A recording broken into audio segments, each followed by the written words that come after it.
എല്ലാവർക്കും നമസ്കാരം. ഞാൻ ധനം കണ്ണൻ. ഞാനിപ്പോൾ വന്നത് ഒരു സന്തോഷ വാർത്ത അറിയിക്കാനായിട്ടാണ്.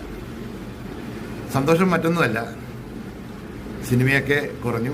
അപ്പോൾ അങ്ങനെ വന്നപ്പം സ്വന്തമായിട്ട് നമ്മുടെ നിലനിൽപ്പിൽ എന്തെങ്കിലും ഒരു ബിസിനസ് തുടങ്ങണം എന്നുള്ള ആഗ്രഹത്തിൽ, അത് സമൂഹത്തിന് ഗുണം ചെയ്യുന്നതായിരിക്കണം എന്നൊക്കെയുള്ള ചിന്തയിലാണ് പുതിയൊരു ബിസിനസ്സിനെ കുറിച്ച് കഴിഞ്ഞ വർഷം ചിന്തിച്ചത്.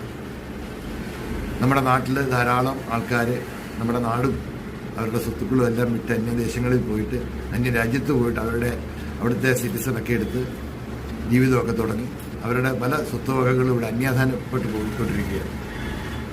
അപ്പോൾ ഞങ്ങൾ ആലോചിച്ചത് മറ്റൊന്നുമല്ല, പണ്ടത്തെ കാലത്ത് സ്വത്തുവകകൾ സംരക്ഷിക്കുന്ന കാര്യസ്ഥന്മാരാണ്. ഇന്ന് കാര്യസ്ഥൻ പരമ്പരയൊന്നും ഇല്ല. അപ്പോൾ എന്തുകൊണ്ട് ആ കാര്യസ്ഥൻ്റെ വേഷം നമുക്കെടുത്തുകൂടാ എന്നുള്ളൊരാലോചനയിൽ